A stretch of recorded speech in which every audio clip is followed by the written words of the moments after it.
How's it going, everyone? This is Nick from Reventure Consulting, and I am back here with another Reventure YouTube cast. I am super excited about today's episode because I will be bringing you guys some exclusive deep data on the Houston real estate market. I know personally that there are tons of home buyers and real estate investors out there looking at Houston right now. You guys contact me every day and you say, Nick, we want to know more about the Houston real estate market. Well, I'm delivering for you guys in today's video. We're going to look at two really important questions for the Houston real estate market. The first is now the right time to buy? In early 2021, if you're a home buyer or an investor, if you're looking at Houston right now, should you buy now or should you wait a year or two? The second thing we're going to look at is what are the best areas in Houston to buy? After all, Houston is a massive place, a metro area with over 7 million people, 9 counties, tons and tons of different cities and neighborhoods. It can be really intimidating if you're a home buyer or say you're even just moving to Houston. It can be really intimidating to figure out which areas are the ones to look at. So in this video, we're going to use deep data to show you at the zip code level where you want to target if you're a home buyer or a real estate investor. And just before we get going into this video, I want to personally thank you guys. I just passed the 1,000 subscriber mark here on YouTube. Really exciting, really excited about that. I just want to say thank you to all of you who are liking, commenting, and subscribing to my videos. You're the reason that that's happened, and I just really appreciate your support. So without further ado, let's get into it.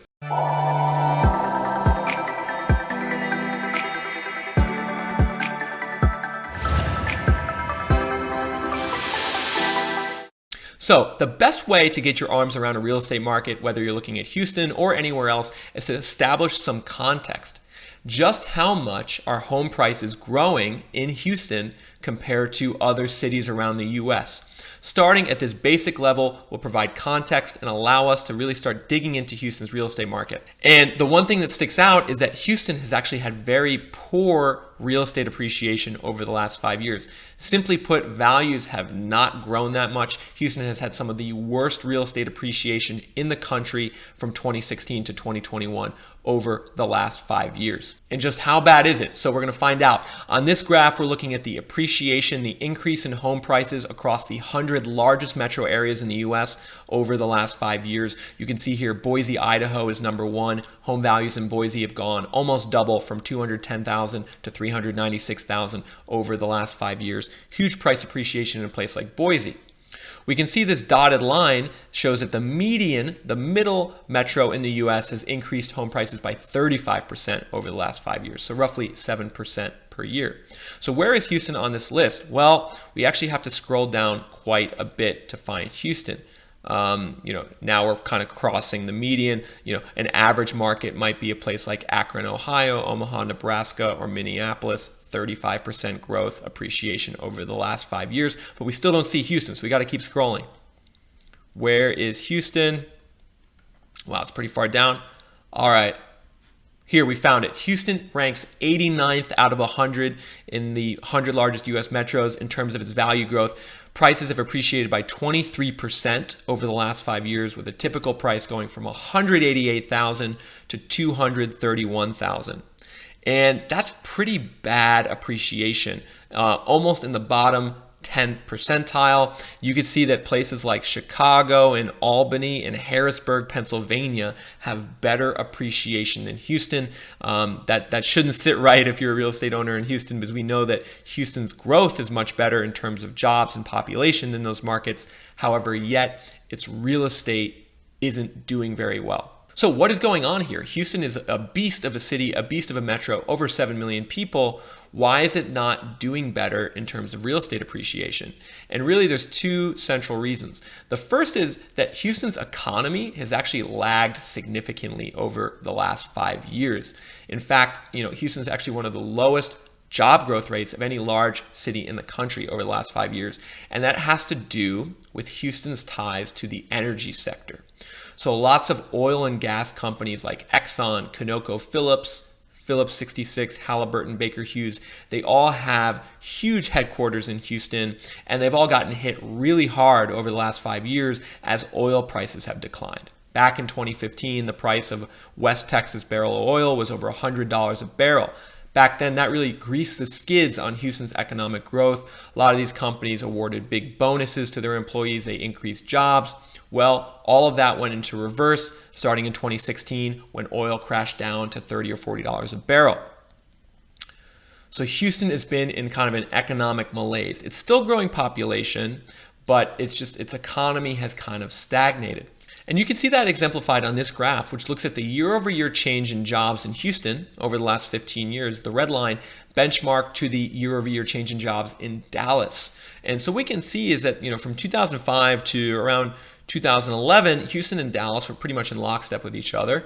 In fact, Houston really outgrew jobs in Dallas for much of the late 2000s, early 2010s. And we can see really starting in 2012, 2013, Houston really started growing jobs over 4% a year. If you guys are enjoying the data presented in this video, please hit subscribe down below. I really enjoy sharing this data with you guys. I really enjoy talking about real estate. It just makes it easier for me to do that if you can interact with the video. So like it, comment on it, leave me your thoughts and suggestions, and make sure to subscribe. All right, let's get back to the video. But then starting in this gray shaded area in 2015, Houston's job growth collapsed. In fact, it turned negative for about 2 years. Houston actually lost jobs, and there was stagnation for 2 years. 2016, 2017, there was a small bounce back starting in 2018, but then jobs regressed again in Houston in 2019, and then Houston's gotten hit very hard during COVID. So it's really this stagnation here in job growth which is explaining much of the poor appreciation in Houston's economy. But there's another principal factor as well, and that has to do with the supply side of real estate. So jobs talk about demand, right? Like how many new people are looking for housing who earn an income in an area. That will affect demand, but supply also matters. Supply is how many new homes and apartments are being built. And the one thing about Houston is that it's very Texas. It's very Wild West in terms of its real estate industry. It's very easy to buy land and build homes and apartments in Houston, which means that there's lots and lots of new supply coming online every year. And if there's lots and lots of new homes and new apartments coming online and then job growth goes down or stagnates, well, that's not a good combination for the local real estate market. And you can see what I'm talking about here on this graph. So what we're looking at here is what I call permit percentage. This is the amount of new construction permits for homes and apartments pulled in the last 12 months divided by the amount of jobs that are in the local economy. So for instance, in Houston, January 2021, there's 2.9 million jobs. 73,000 permits were pulled over the last 12 months. That's a 2.4% permit percentage. We compare that to 1.8% in Dallas, 1.3% in Atlanta, 0.9% in Miami, and 0.5% in Los Angeles. So we can see that Houston is permitting way more new homes and apartments relative to how many jobs there are in the economy compared to these other large cities in the US. And what's also apparent is that it's been pretty consistent like this going back for much of the last decade. Houston is, other than a short time in 2017 when Dallas took over, Houston has always been number one, and number one by a lot in terms of permitting and building new homes. So economic stagnation, lots and lots of new supply and permitting, that's going to mean low real estate appreciation. And that's why Houston's real estate market has only delivered 23% appreciation the last 5 years when the average market's been at 35 and markets like Phoenix and Boise are at 70 to 80.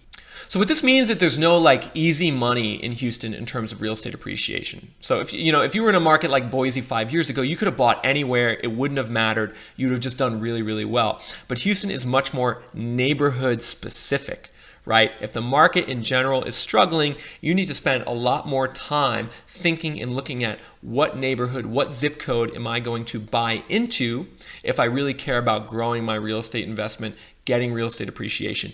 You got to look at the data at a micro level, at a zip code level to really figure out what are the areas most prime for real estate appreciation in a market that overall hasn't been experiencing as much appreciation. And this is where we need to start looking at zip code level data. We need to say, all right, we understand how Houston's doing in general. We need to narrow things down. We need to start looking at what the home prices are, what the growth rates are in different zip codes around Houston, because that's ultimately going to give us more clarity. If we're a home buyer, an investor, we're moving to Houston, it's going to give us more clarity about where we want to be. And looking at this zip code level map of the Houston metro area, you can see just how big the Houston metro is. It spans about 100 miles north to south and 100 miles west to east. So there's lots and lots of different options for home buyers, real estate investors, people moving to Houston. And I just want to explain the color coding on this map. So what we're looking at is the greener the zip code looks, the higher the home prices are.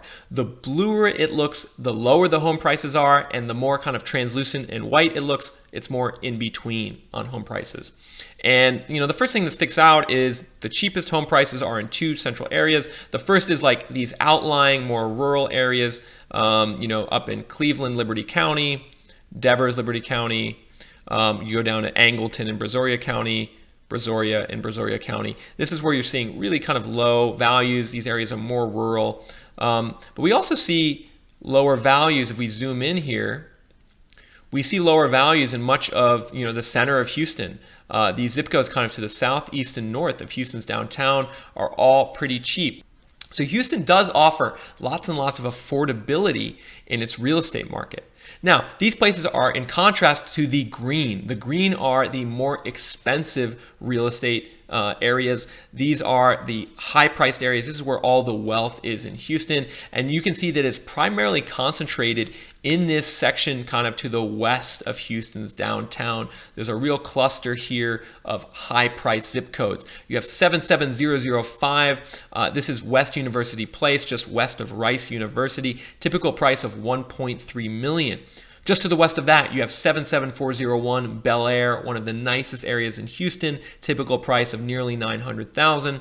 Then we go up to 77024, that neighborhood, Hunters Creek Village, Bunker Hill Village, typical price of nearly $1 million. Now, there's an interesting contrast that exists in Houston, where the nicest areas, the ones like Bel Air, West University Place, those locations have actually delivered some of the worst real estate returns over the last 5 years. Generally speaking, in Houston, the nicer the neighborhood, the more expensive the neighborhood, the less prices have grown, the less values have grown in the last 5 years. On the flip side, the poorer the neighborhood, the higher the poverty rates, the lower the incomes, the more appreciation has occurred over the last 5 years. And that's evidenced on these two maps. So on the left, we're looking at median household income. That's the income of the middle class family in each zip code. And we're comparing it to the home price appreciation that's occurred over the last 5 years. So in terms of income, it's not surprising these areas, these zip codes that had the highest home values also have the highest income. So West University Place, 77005, median household income of $192,000. That's one of the wealthiest areas, not only in Houston, it's one of the wealthiest areas in Texas, 77005. So is Bel Air, 77401, median household income of $194,000. That means that in Bel Air, if you make $200,000, you are middle class in Bel Air. But the funny thing is that if we look on this map here on the right and look at the increase in home prices, it's inverse. So the higher the incomes are in green on the left, the lower the value growth is on the right. So the more blue it looks. So for instance, 77056 actually lost value, went down by 0.7%, the typical home price over the last 5 years. The median household income in that zip code is over $100,000. 77057, this is another zip code. It's actually lost value. Values have gone down by 1.2% over the last 5 years. 77096, values have gone down by 6% over the last 5 years. And just in a lot of these blue areas, we're just seeing stagnation or value declines. Compare that to the areas in green just to the east. 77020, home prices have increased by 84% over the last 5 years. 77026, 110% growth. Home prices have more than doubled. If we look back on the income map, Those places, median income is $29,000, $32,000, $31,000. So pretty low income areas. Those low income areas have seen the highest growth by far over the last 5 years. So if you're a home buyer, real estate investor in Houston, you care about appreciation, here's what I would do. I would try to find a zip code that is what I would call an in-between zip code. It is not too nice, nor is it too poor and poverty stricken. It's somewhere in between. It's showing good growth. Maybe it's close to some of the more wealthy zip codes in the center of Houston, but it's still affordable. That type of zip code, you're putting yourself in the best chance for success in terms of appreciation into the future if you buy into a place that's affordable, but in the path of growth. So say, hypothetically, Houston's oil industry does bounce back. It's likely these in-between areas are going to see the biggest pickup, the biggest benefits of gentrification. So I would target zip codes where, maybe the median household income is between 50 and 75,000, zip codes where the poverty rate's below 25%, and that are still affordable. So maybe the typical home price is below $350,000. Those are the type of zip codes I would target. If you guys would like help with that, if you want to understand the granular data in Houston better, and you would like to make a more educated decision in terms of buying a home or investment property, please reach out to me. This is what I do for a living. I specialize in helping home buyers and investors make better real estate decisions using data. You can go to my website, www.reventureconsulting.com, submit a contact form, leave a brief description about what you're doing in real estate, and I'll make sure to get back to you. Please also make sure to like, comment, and subscribe on the video. I just hit 1,000 subscribers. I'd like to hit 10,000 in the next 6 months. Please help me do that. Like, comment, subscribe to the channel. Please share it with your friends. Also, big shout out to CRC. He was my number 1,000 subscriber. CRC, thank you for your support. Until next time, this is Nick from Reventure Consulting signing off.